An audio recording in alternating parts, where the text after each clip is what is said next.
Salut tout le monde et bienvenue dans notre nouvelle analyse. Aujourd'hui, on s'attaque à un sujet qu'on a absolument tous connu, le sommeil. Ou plus précisément, ces fameuses nuits d'insomnie où le cerveau refuse littéralement de s'éteindre. On va voir ensemble comment une technique de respiration hyper structurée, vraiment basée sur la physiologie pure, peut transformer une nuit blanche en un repos super profond. C'est quand même fou de se dire qu'une action aussi basique que respirer, une fois bien rythmée, devient l'outil le plus puissant pour reprendre le contrôle de notre propre biologie. Bref, on perd pas de temps, on y va. Alors comment est-ce que le simple souffle peut induire le sommeil? C'est la question centrale ici. C'est extrêmement frustrant, on est d'accord, de fixer le plafond à 3 heures du matin avec l'esprit qui tourne en boucle sur les soucis du lendemain. Mais la respiration, c'est pas juste de l'air qui entre et qui sort des poumons. Les recherches nous montrent que c'est le hack biologique naturel par excellence. En changeant volontairement notre rythme respiratoire, on envoie un signal fort et direct à notre cerveau. On lui dit OK, le danger est passé, il est temps de ralentir. Le souffle devient donc le pont parfait entre un esprit qui bouillonne et un corps prêt à s'endormir. Au programme aujourd'hui, on commence avec le fléau du stress, ensuite on passe à la solution anti-stress du Dr Whale, on détaille la méthode 4-7-8 étape par étape, on regarde comment pratiquer sans aucun équipement et on termine sur la mise en place d'une routine quotidienne. Allez, première partie, le fléau du stress. Le grand coupable de nos insomnies, c'est lui, le cortisol. Les données scientifiques sont super claires là-dessus. C'est l'hormone de l'éveil et du stress. Quand nos niveaux de cortisol crèvent le plafond, notre corps est littéralement maintenu en état d'alerte maximale. Les muscles se tendent, le cœur bat à toute vitesse et le cerveau scrute le moindre danger. Alors oui, face à un prédateur, c'est génial, mais pour s'endormir, c'est une catastrophe. Tant que cette hormone circule en masse, la vraie relaxation profonde est chimiquement et biologiquement presque impossible. Pour faire simple, notre système nerveux autonome passe son temps à chercher l'équilibre entre deux mécanismes. D'un côté, on a l'accélérateur, le système sympathique. C'est lui qui fait monter la pression et prépare le corps à l'action. De l'autre, on a le système parasympathique. Ça, c'est notre frein physiologique. Son job, c'est d'apaiser tout le système, de ralentir le cœur et de lancer le repos.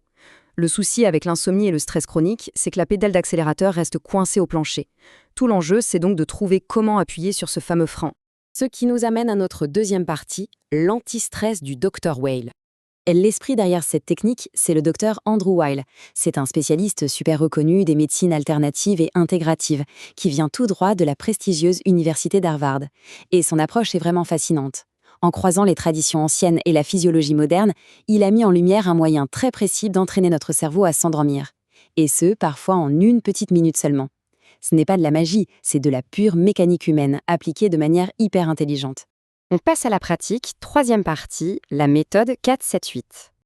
Avant même de commencer à compter, il faut bien se préparer physiquement. Déjà, on se trouve une position bien confortable. L'idéal, c'est d'être allongé dans son lit. On ferme les yeux et on relâche consciemment les épaules. C'est souvent là qu'on stocke un maximum de tension. Ensuite, et c'est le petit détail crucial de la méthode, on vient placer le bout de la langue sur le palais, juste derrière les incisives supérieures. Et attention, la langue doit rester collée là pendant tout l'exercice. Ça modifie subtilement le flux d'air quand on expire et surtout, ça aide l'esprit à rester bien concentré. Une fois en place, le cycle démarre. Étape 1, on expire tout l'air. Puis on inspire silencieusement par le nez sur 4 secondes. 1, 2, 3, 4. Étape 2, la rétention. On bloque tout et on retient son souffle jusqu'à 7. C'est exactement cette pause qui permet à l'oxygène de perfuser de façon optimale dans le sang.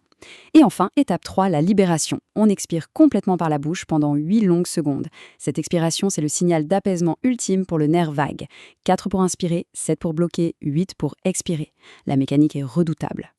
Par contre, attention, l'exercice ne s'arrête pas après un seul cycle. Pour que la chimie du cerveau bascule vraiment, il faut répéter tout ça 3 fois de suite.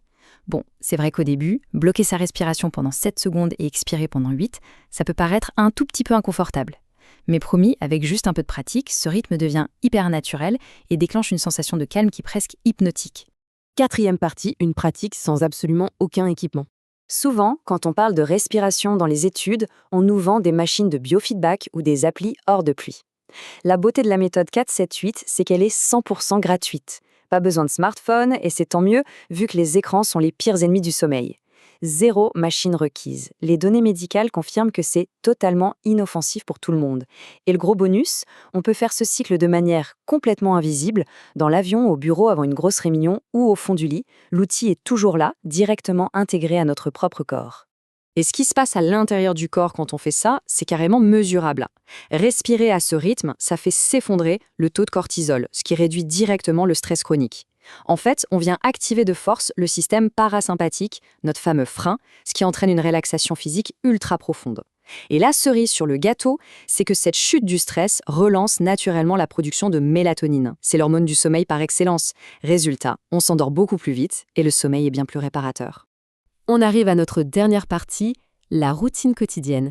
Le matin au réveil, le corps fait naturellement un pic de cortisol. Prendre juste 1 minute ou 2 pour faire quelques cycles de respiration permet de réguler cette hormone d'entrée de jeu. Ensuite, en plein milieu de l'après-midi, quand la fatigue nerveuse commence à s'accumuler, une petite pause respiratoire permet de remettre les compteurs à zéro. Et bien sûr, le soir, au moment du coucher, on sort l'artillerie lourde. On lance le cycle complet 4-7-8, répété 3 fois, pour littéralement forcer le passage vers le sommeil. En pratiquant un peu tout au long de la journée, on se construit une vraie barrière de résilience qui rend nos nuits tellement plus paisibles. Pour clore cette analyse, tout ça soulève quand même une question assez vertigineuse. Si un outil aussi simple, gratuit et invisible que notre propre souffle a le pouvoir de commander à notre cerveau de s'endormir, de quelles autres immenses capacités de guérison notre corps est-il encore capable? C'est clairement une réflexion à garder en tête, peut-être même ce soir, juste avant de prendre une grande inspiration par le nez.